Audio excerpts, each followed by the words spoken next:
Bonjour à tous, vous regardez RTI1. Nous sommes le lundi 23 septembre 2024. On démarre ce 6h30 avec une note de politique dans la région de la Bagoué.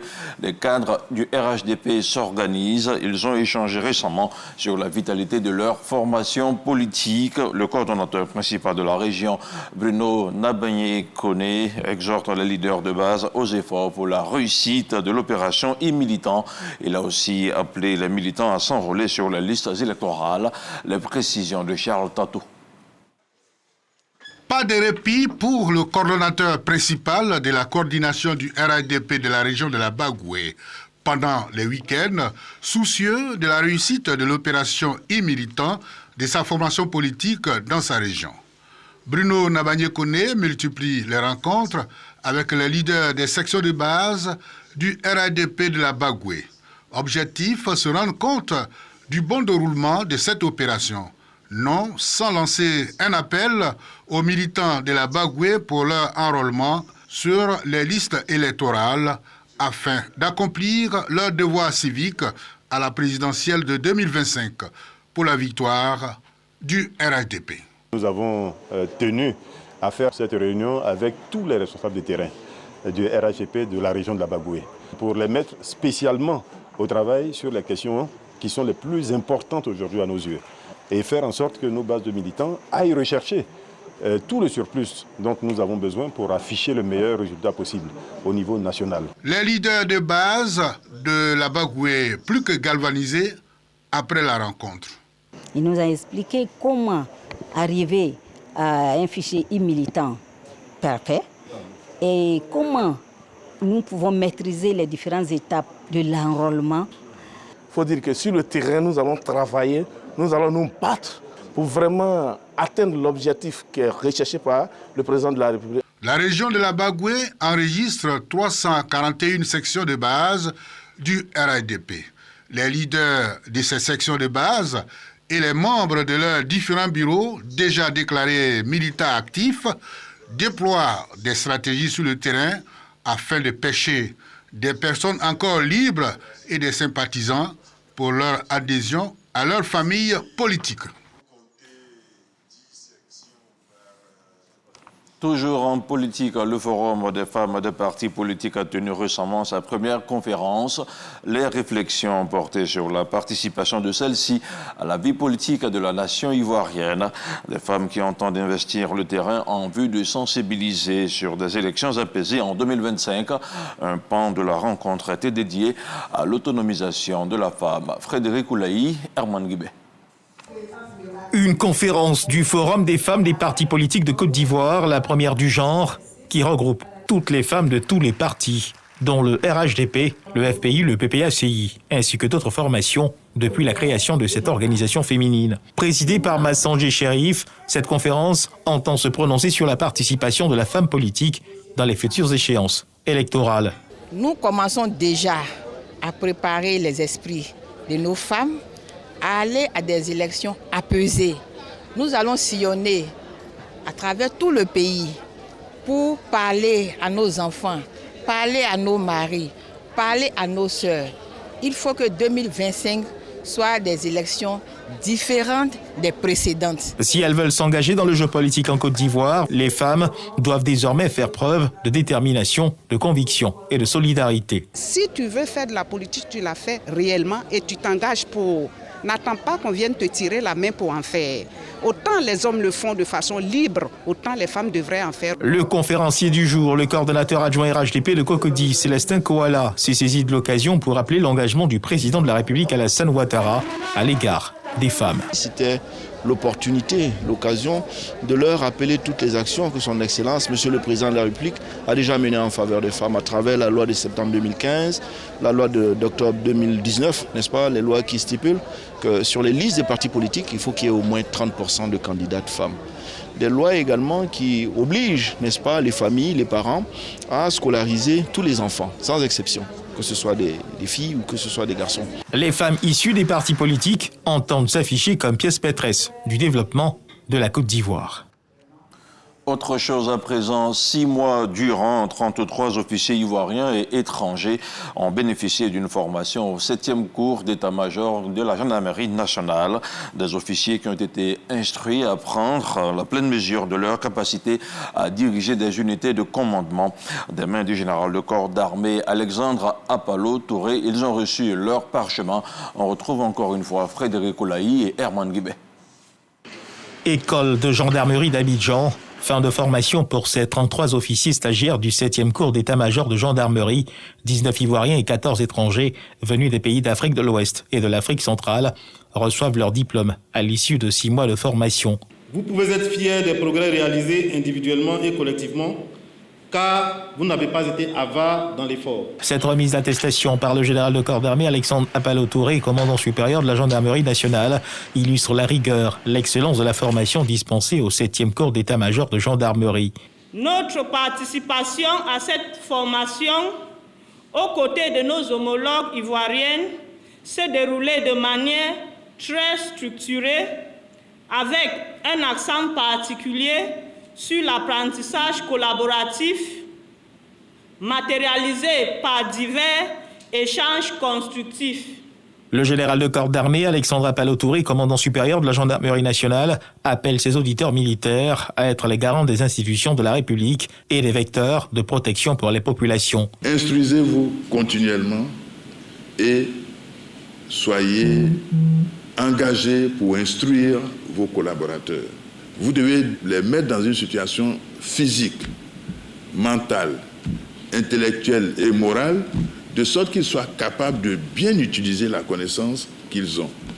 Donc les former. Ce contingent d'officiers stagiaires sortants est composé de 19 Ivoiriens, de 6 Gabonais, de 3 de la Guinée-Conakry, de 2 de la République du Congo, de 2 Sénégalais et d'un officier camerounais. Preuve de la confiance et de l'excellence des relations entre ces pays et la Côte d'Ivoire. La République centrafricaine veut s'inspirer du modèle de formation judiciaire de la Côte d'Ivoire. Une délégation de ce pays a mis à séjourner récemment à Yamoussoukro, une immersion au sein de l'Institut national de formation judiciaire, un modèle de réussite sous-régional qui inspire bien de pays africains. On en parle avec Kader Sogodogo. Institut national de formation judiciaire, INFEJ Yamoussoukro.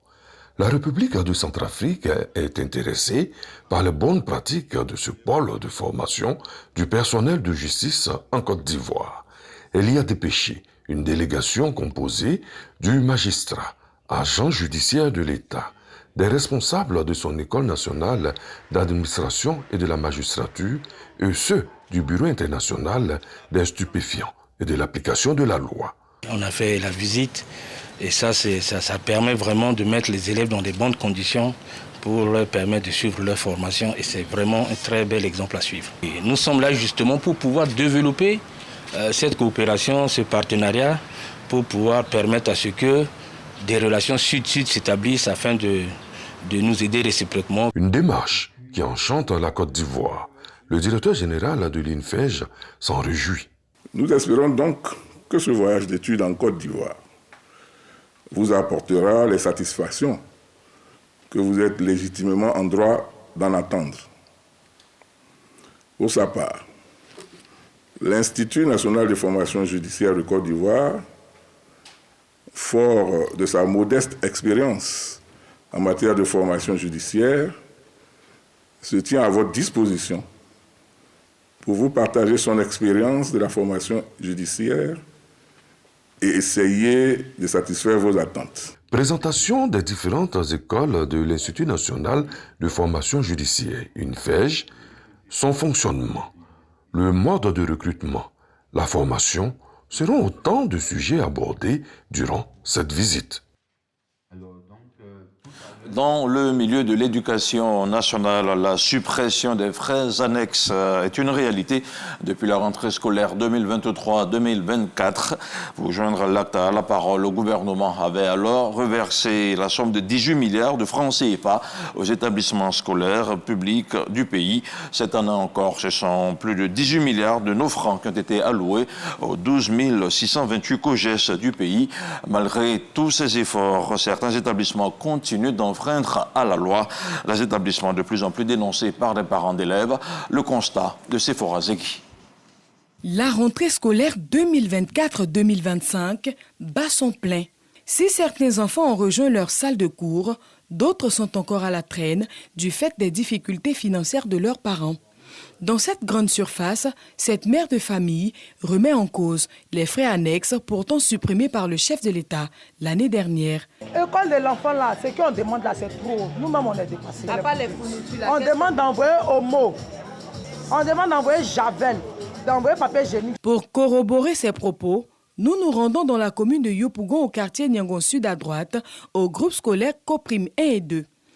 Hélas, l'information donnée par cette femme est vérifiée.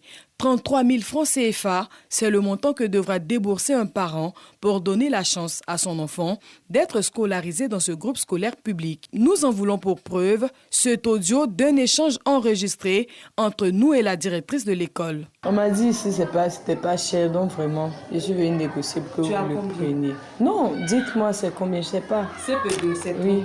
Donc dites-moi, quand je paie les 30 000 là, il n'y a plus rien à payer. 33 000, il n'y a plus rien à payer. À part les documents peut-être qu'ils vont venir, je ne sais pas si c'est payé ou pas. Depuis 2015, l'école est cependant obligatoire et exclusivement gratuite pour tous les enfants dont l'âge est compris entre 6 et 16 ans en Côte d'Ivoire. Nous sommes saisis par des parents sous anonymat pour des faits similaires au collège moderne de Ogoudou, dans la Dréna de Divo. Et pourtant, le 2 septembre dernier, lors de la grande réunion de rentrée scolaire, Mariatou Koné, la ministre de l'Éducation nationale et de l'alphabétisation, mettait en garde les acteurs contre ces agissements. La culture de l'insubordination et de la défiance semble bien enracinée chez certaines personnes qui restent insensibles aux instructions données. Malgré mes mises en garde répétées, des DRENA, IEP ou chefs d'établissement continuent de piétiner les dispositions relatives à l'interdiction des cotisations exceptionnelles et d'imposition de certaines dépenses aux parents d'élèves. Achat de tenues scolaires au sein des établissements. Photographie des élèves au sein des établissements. Achat de timbres. Achat de produits de ménage. Moutons pédagogiques et j'en passe. La sanction immédiate pour de tels actes est le relèvement de ces agents indélicats de leur poste. Toutes celles et tous ceux qui prennent de l'argent avec les parents, tous ceux et toutes celles qui ont des comportements qui violent nos instructions doivent impérativement arrêter ces pratiques honteuses qui n'honorent pas le ministère de l'Éducation nationale et de l'alphabétisation. La consigne est claire, il ne reste plus qu'à la mettre en pratique. Les parents d'élèves confrontés à cette situation sont priés de saisir le ministère de l'Éducation nationale et de l'alphabétisation à partir de son numéro vert, le 9991. Les réfractaires à cette disposition du gouvernement seront purement sanctionnés. La ministre de la Cohésion nationale, de la solidarité et de la lutte contre la pauvreté a procédé samedi dernier à Korogo au lancement officiel des paiements des allocations trimestrielles pour 30 000 nouveaux ménages, tous bénéficiaires du programme des filets socio-productifs. Ce programme qui vise à améliorer les conditions de vie des plus vulnérables s'inscrit dans la continuité des efforts déployés depuis 2017 pour toucher plus de 300 000 ménages à l'horizon 2026. Avec un financement de 121 milliards de francs CFA, cette initiative témoigne de l'engagement du gouvernement à promouvoir l'inclusion sociale et productive à travers des transferts monétaires, renforçant ainsi l'autonomisation des familles bénéficiaires dans les zones rurales et urbaines de notre pays. L'As de la Palme est une journée de reconnaissance et de célébration des acteurs pour le développement continu de la filière palmière huile. La 6e édition qui s'est déroulée à Divo a récompensé la planteuse Euma Bossoma Marie, désignée Asme de la Palme 2023. La ministre d'État, le ministre d'État, ministre de l'Agriculture, du Développement rural et des productions vivrières a parrainé l'édition 2024 de la Palme. On retrouve les précisions de Léon Bro. Un tracteur de 75 chevaux, une remorque de 10 tonnes, du matériel et des intrants agricoles remis par le ministre d'État, ministre de l'Agriculture, à l'ASA de la Palma 2024. Dama et Ouma, 15 hectares de palmiers à huile, la meilleure des catégories planteurs, petits planteurs, acheteurs, transporteurs et sociétés coopératives en ce qui concerne les critères du jury. Zéro travail d'enfant, respect des zones tampons, bonnes pratiques sociales, environnementales et de productivité. Tout début est très difficile, mais c'est avec le courage que j'ai pu obtenir ce que j'ai maintenant. Et je remercie mon encadreur de m'avoir encadré. La journée du planteur Palmsi est pour nous une occasion de reconnaître et de célébrer les réalisations de nos planteurs et partenaires affiliés. Vous êtes les véritables héros de notre filière et il est donc important pour nous de vous exprimer notre gratitude et de vous récompenser pour votre travail et votre engagement et aussi de vous rassurer. La filière palmier à huile, ce sont 3,13% du produit intérieur brut avec 210 000 hectares de plantations, plus de 500 milliards de francs CFA de chiffre d'affaires, 200 000 emplois directs et 2 millions de personnes impactées. Pour donc inciter à la production continue d'huile de palme, le ministre d'État en charge de l'agriculture a le soutien du ministre de l'Équipement et de l'Entretien routier pour garantir l'accès aux plantations. Il est de mon devoir de rendre hommage à cette importante société qui contribue à la sécurité alimentaire de notre pays. Pour ceux dont le produit doit aller à l'extérieur, conformez-vous aux exigences de l'Union européenne en faisant en sorte qu'autour de vos plantations, il y ait des parcelles de forêt. La vision du gouvernement, au moins le maintien de la place de deuxième producteur africain d'huile de palme. À la clé, le salon de l'intrant et du matériel de pointe, couplé à la journée du planteur de palmiers à huile. Dans l'actualité hors de nos frontières, au Gabon, l'Assemblée constituante adopte ses amendements au projet de constitution. Après avoir examiné pendant 10 jours le projet de la nouvelle constitution gabonaise, les 168 parlementaires de l'Assemblée constituante proposent plus de 800 amendements. Des corrections consignées dans un rapport qui a été adopté hier dimanche 22 septembre. Le document va maintenant être remis aux autorités de transition. Il propose une durée maximale de mandat fixé à 2 fois 7 ans. Et puis au Soudan, El Fasher, la capitale historique du Darfour, est assiégée depuis plusieurs mois par les paramilitaires du général Hemedti, une ville dans laquelle la population continue de payer un lourd tribut. Tout semble indiquer que Hemedti tente d'engager une grande offensive, alors que l'Assemblée générale de l'ONU s'apprête à se pencher sur la guerre entre les deux généraux rivaux qui déchirent le Soudan depuis avril 2023. La bataille d'El Fasher a déjà fait plusieurs centaines de morts, des centaines de milliers de déplacés, tandis que la famine s'est installée dans le camp voisin de Zamzam, selon l'ONU. Et voilà, c'est tout pour ce flash d'information. Merci de votre aimable attention. On se retrouve à 10h pour un autre point de l'information.